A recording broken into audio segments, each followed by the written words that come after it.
बाजीराव जी,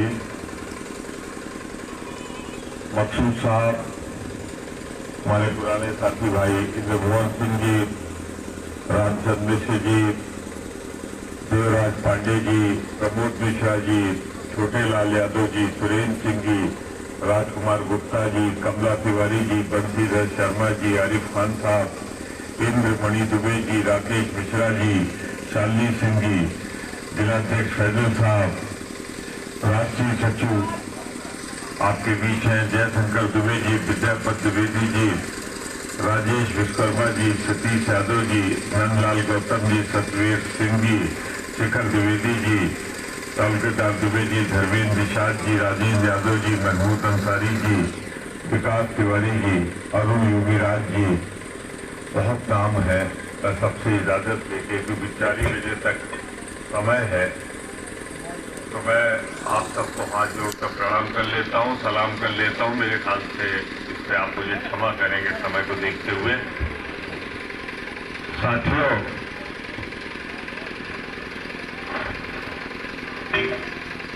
आज जब मैं यहाँ आ रहा था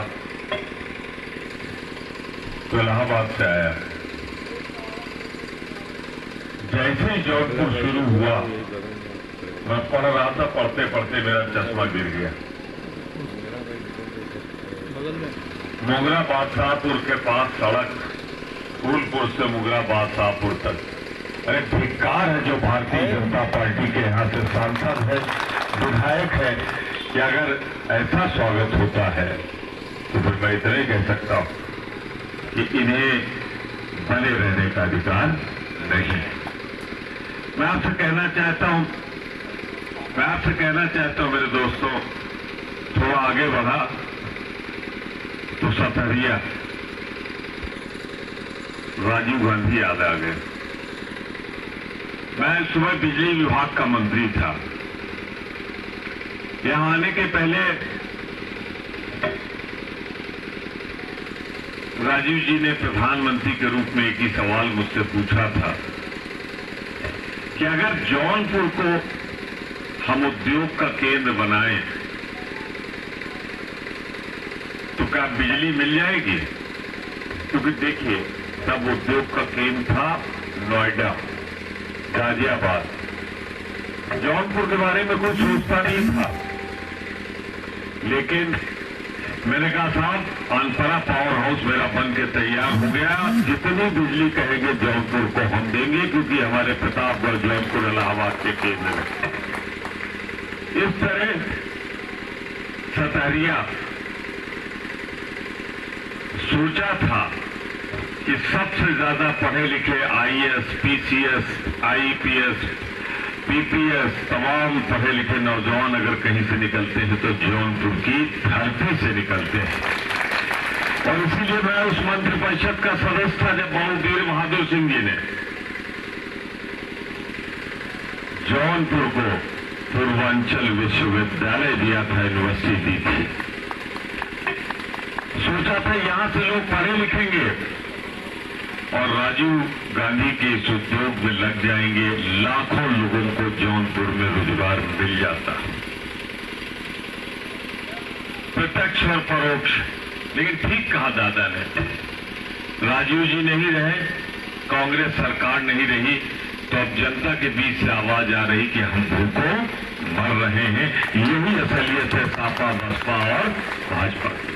मैं इल्जाम लगाता हूं, मैं जिम्मेदारी के साथ इल्जाम लगाता हूं कि 70 सालों में जो हमने बनाया था, कांग्रेस ने बनाया था, उसे भाजपा, सपा, बसपा ने खत्म किया, बर्बाद किया देश को।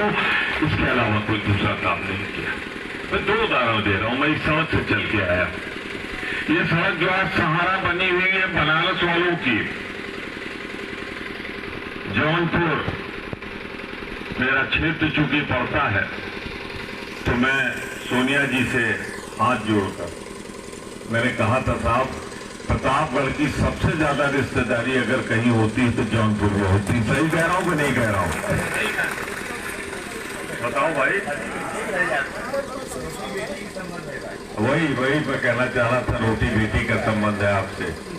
तो मैंने कहा था हमारे क्षेत्र प्रतापगढ़ के लोग सबसे ज्यादा जौनपुर जाते हैं और या फिर उधर बैसवाड़ा जाते हैं रायबरेली। ठीक कह रहा हूं कि नहीं कह रहा हूं बताइएगा। तो मैंने सोनिया जी से ये कहा कि रायबरेली लखनऊ जो सड़क बन रही, मेहरबानी करके इसको बढ़ाकर आप जौनपुर तक कर दीजिए। धन्यवाद दीजिए एक बार ताली बजा के सोनिया गांधी जी को। उसी समय ये जौनपुर और रायबरेली का मार्ग सेंट्रल बजट से एनएच बना था। तो निकाल दीजिए आप कांग्रेस के काम को, तो माफ कीजिएगा यहाँ फिर AK-47 और AK-56 के अलावा कुछ नहीं बचेगा।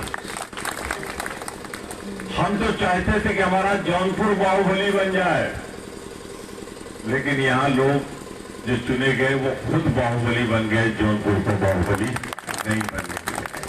मुझे पूरा भरोसा है कि अगर मेरा भाई जिसकी जिंदगी बीती है कांग्रेस में, जो किसान का बेटा है, अगर आप इसे चुनेंगे तो जहां से विकास रुका है उस विकास को हम फिर से शुरू करेंगे, ये हमारा वादा है। कारण क्या है? जरा मैं थोड़ा अवधि मिला के बोल रहा हूँ, शायद समझे में दिक्कत हो रहा हो तो आपको दिक्कत होगी, लेकिन आप सबको समझ जाते हैं। एक चीज बतावा, जो घर बनावत है, नींव खोदत है, दीवार बनावत है, छत बनावत है, जब वो चुए लागत है, गिरे लागत है, तो तकलीफ ओका हो थे जो मकान बनाए रहा थे कि ओका हो थे जो किराएदार रहा था। तो कांग्रेस ने जौनपुर को बनाया था, जो कुछ दिया था कांग्रेस ने दिया था, इसलिए हमको आज तकलीफ है। एक बार हमको मौका दे दो, हम आपको राजीव गांधी के सपनों पर जौनपुर फिर से बना के दे देंगे। बड़ी पीड़ा हुई आज। मैं देख रहा था भवन तो बने हैं, चिमनी तो है, पर चिमनी में धुआं नहीं निकल रहा। बाजीराव साहब का मैं धन्यवाद अर्पित करता हूं। सबसे ज्यादा लोग अगर जौनपुर के मजदूर कहीं फंसे थे तो महाराष्ट्र में, मुंबई में फंसे थे। अरे अगर जरा भी आपके अंदर मजदूरों के लिए प्यार है, गरीबों के लिए प्यार है, तो उनके पैर के छाले देख लेना और भाजपा को उखाड़ कर फेंक देना, जो कुछ उनको सहना पड़ा। और धन्यवाद देना बाजीराव जी को, न जाने कितने हजार लोगों का, बल्कि मैं तो कहूंगा उत्तर प्रदेश जोड़ा जाए तो लाखों लोगों को ये कांग्रेस के तिरंगे ने खाना खिलाया, उनको ट्रेन पे बैठाला और उनको वापस किया। और अगर ये लोग ना होते तो शायद हमारे लोग, हमारी बहन बेटियां सड़कों पे आ जाती। लेकिन फिर मैं कहता हूं आपसे, कोरोना आया नहीं है, कोरोना लाया गया है। बहुत जिम्मेदारी से कह रहा हूं, चुनाव में कोरोना आया नहीं है, कोरोना लाया गया है, और उस लाने वाले का नाम है नरेंद्र मोदी, प्रधानमंत्री भारत सरकार।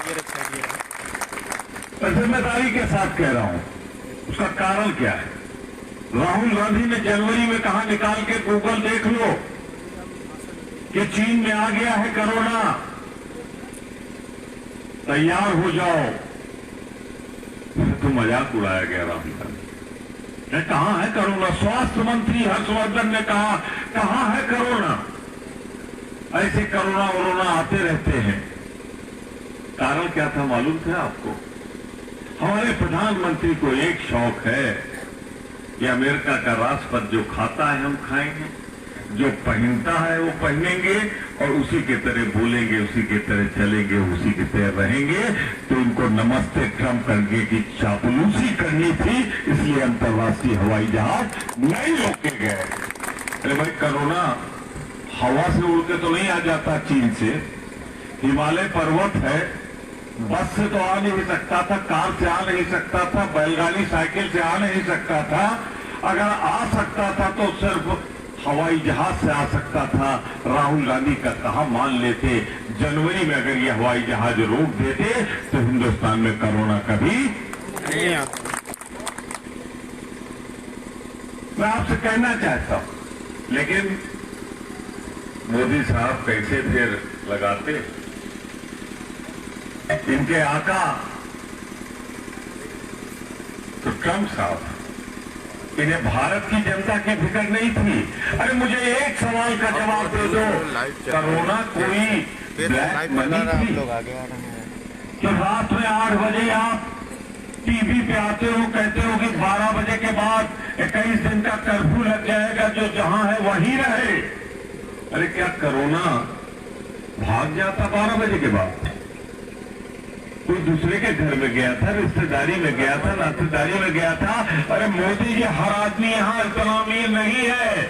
यहाँ जो जौनपुर से जाता है मुंबई, तो दिन भर रेहड़ी लगाता है, मजदूरी करता है, थैलियर चलाता है, और जो शाम को मजदूरी पाता है तो घर का चूल्हा जलता है।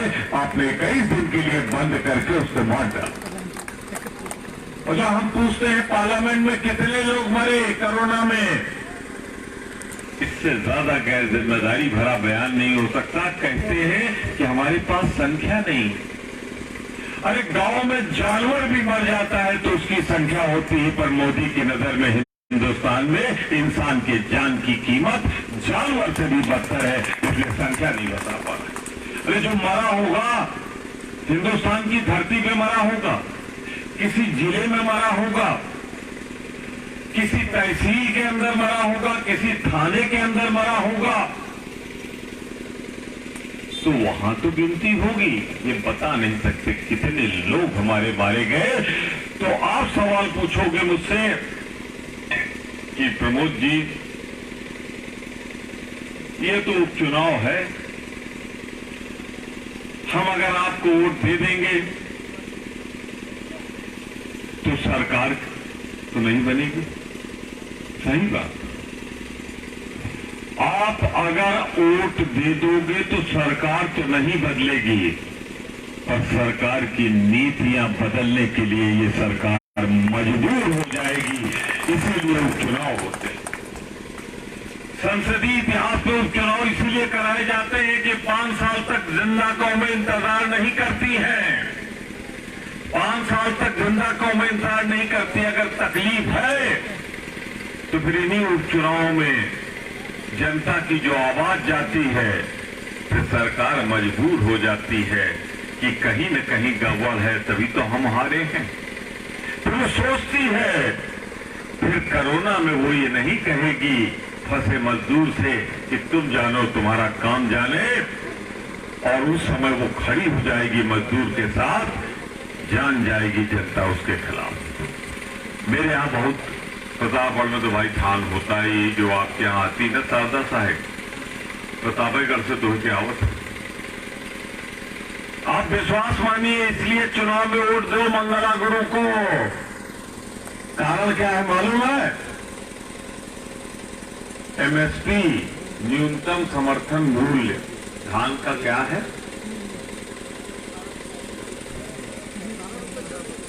1800 से 1900 पर कुंटल, 18-19 रुपया पर किलो। कसम खा के बता दो कै रुपए में खरीदारी हो रही?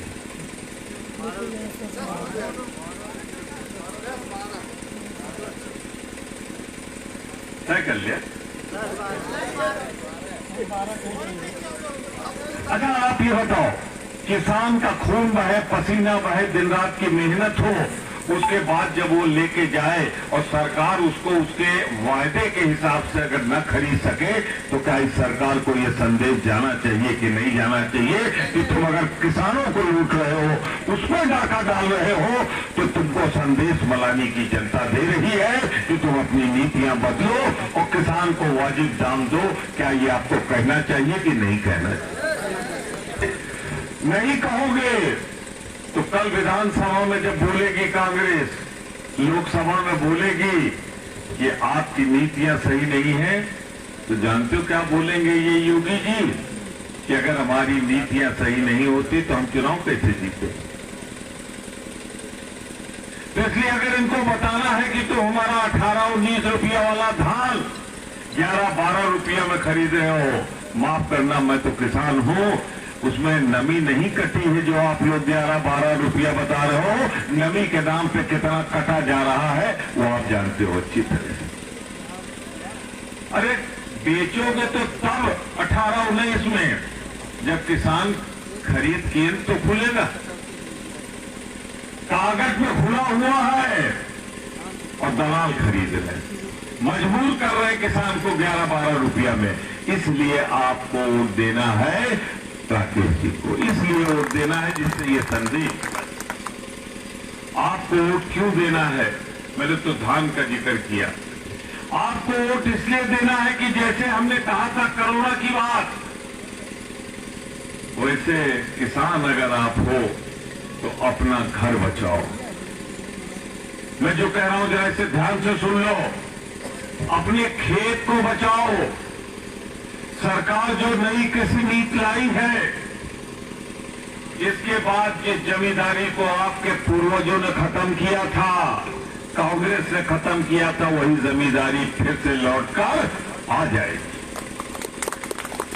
ये भाई 18-19 रुपया कुंटल किलो खरीदने का वादा करके 12-13 में खरीद रहे हैं, 11 में खरीद रहे हैं, तो काहे तब जबकि तय है दाम।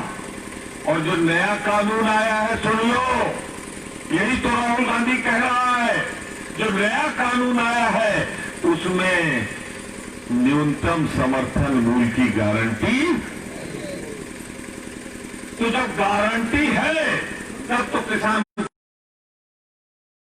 नहीं करेंगे। 1-2 साल तुमको पैसा देंगे और 1-2 साल के बाद फिर वही तय करेंगे तुम क्या बोलोगे, वही तय करेंगे वो कितने में खरीदेंगे। फिर आप बोलने लायक और बोलोगे तो सुनेगा कौन। इसीलिए आज इंदिरा गांधी का पोता, राजीव गांधी का बेटा, अरे किसान भाइयों तुम्हारे लिए लड़ते हुए पुलिस उसको धक्का मार के गिरा रही है। अगर आपका भी खून अब भी नहीं खोला तो मैं समझता हूं कि आप जौनपुर के किसान के हितैषी नहीं है। इसलिए क्या जरूरत थी राहुल गांधी को वहां जाने की? मैं आपसे एक चीज कह रहा हूं, एक इसमें बड़ा खतरनाक है, अनुबंध खेती होगी, एग्रीमेंट खेती होगी। और जब 3 साल 5 साल एग्रीमेंट हुआ तो खतौनी में किसका नाम चढ़ जाएगा? कहे दे रहा हूं आपसे, गरीब किसान को बचाना है तो मंगला गुरु को जिताना है। यहां से संदेश जाना है कि हम इसके खिलाफ हैं। मैं आपसे एक बात और कहूंगा, विनती प्रार्थना के साथ। अरे भूखे रह लोगे, लेकिन अगर इज्जत लुट जाएगी तो सर उठा के नहीं। जब से योगी बाबा की सरकार आई है तब से मुझे बता दो कौन जैसे दिन में अखबार पढ़ते हो जब बलात्कार की सूचना आपको नहीं दे। ये तो वो है जो आप जान रहे हो, वो तो आप नहीं जानते जो होता है। और डर के मारे गरीब आदमी बोलता नहीं, और अगर बोलता है तो रिपोर्ट नहीं लिखी जाती, और अगर रिपोर्ट लिख ली गई तो अस्पताल में आपका इलाज नहीं होता। हाँ, आप ठीक समझ लो, मैं हाथरस की बेटी का जिक्र कर रहा हूं। हाथरस की बेटी का कसूर क्या था? सिर्फ इतने कसूर था कि वो गरीब की बेटी थी, गरीब की बेटी थी, अनुसूचित जाति की बेटी थी। ये मैं नहीं कह रहा हूं। जब रात में 2:30 बजे उसका अंतिम संस्कार हुआ तो हाई कोर्ट के 2 जजों की पीठ ने पूछा होम सेक्रेटरी से, सबसे बड़े अधिकारी से, डीजी से, कि क्या अगर ये आपकी बेटी होती तो आप 2:30 बजे उसे जिंदा जल जाने देते? मां सिर्फ इतने तो कहती रह गई, मां सिर्फ इतने तो कहती रह गई कि मेरी बेटी चली गई, मुझे आखिरी दर्शन तो कर लेने दो इसका। नहीं करने दिया गया। और अगर आपके शरीर के अंदर एक दिल है, धड़कता है, आपके बाजुओं में जरा दम है, तो इंसाफ दे दो उस गरीब की बेटी को जिसको 2:30 बजे रात में इसलिए जला दिया गया कि वो किसी गरीब माँ बाप की बेटी थी। यही पूछा हाईकोर्ट ने कि अगर किसी नेता की बेटी होती, किसी पैसे वाले की बेटी होती तो क्या आप जिंदा जला पाते? अरे आप अगर जौनपुर के लोगों के दिल में जरा तड़पन हो तो मंगला गुरु को भेज दो, चिल्ला के हम विधानसभा में कहेंगे सरकार तुम्हारी गलती है। और याद रखना, गीता में कहा है पाप करने वाला तो पापी होता ही, और पाप में जो भागीदार होता है उसका भी पाप में कुछ हिस्सा होता है।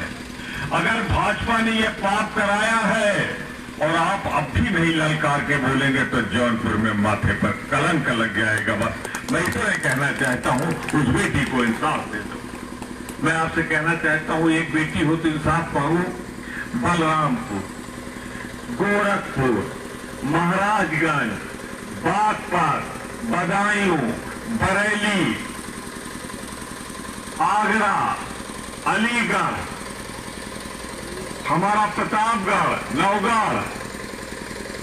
तो अगर उन बेटियों की चित्कार सुन रहे हो तो आप सच पूछो तो माँ बाप डरते हैं अपनी बेटी को, जब घर से बाहर निकलती है पता नहीं लौट के आवे या न लौट के। अरे आज कानून का राज नहीं है। जिन लोगों ने वादा किया था जंगल राज का, हो गया है राम राज कहने वालों का जंगल राज। आज आप बता दो, मैं तो 40 साल से ये तो विधानसभा या किसी सदन का सदस्य रहा हूं, मैं दावे से कहता हूं कि इससे ज्यादा बड़ा जंगल राज कभी आज तक नहीं आया जो योगी जी की सरकार में। हाँ, प्रगति हुई है, उन्नत हुई है, विकास हुआ है, पर वो सिर्फ रिश्वत की रेट में विकास हुआ है, वो बढ़ गया है और कोई चीज नहीं बढ़ी। मुझे बता दो कोई कार्यालय आज जहां जाते हो बिना इसके काम होता हो तो, और काम जो होता है वो इसलिए होता है कि जब दिखने लगेंगे बड़े बड़े पद और योगी बाबा को फुर्सत नहीं होगी नीचे देखने की, तो नीचे तो फिर लुटे गए। यही फैसला होना है, यही मैं कहने आया हूं 14 महीने में। और ये भाजपा वाले आए हैं ना, ये कहेंगे कि हमको दे दो, हमारी सरकार है, विकास करेंगे। तो उनसे कह देना प्रमोद तिवारी कह के गया है 6 साल तो तुमको दिया था, कितने साल से तुम तब विकास नहीं कर पाए, तो 12 महीने में क्या विकास करोगे जरा हमको बता दो। तो इस समय सवाल कृषि का है, खेती का है, सवाल है आपकी जिंदगी का, आपके जमीन का, आपकी बेटी की इज्जत का। आप देखो कल की बात, जाम रहा जौनपुर, कुल मिला के अगर आप देखो तो ट्रैफिक आज तक नियंत्रित नहीं हुई।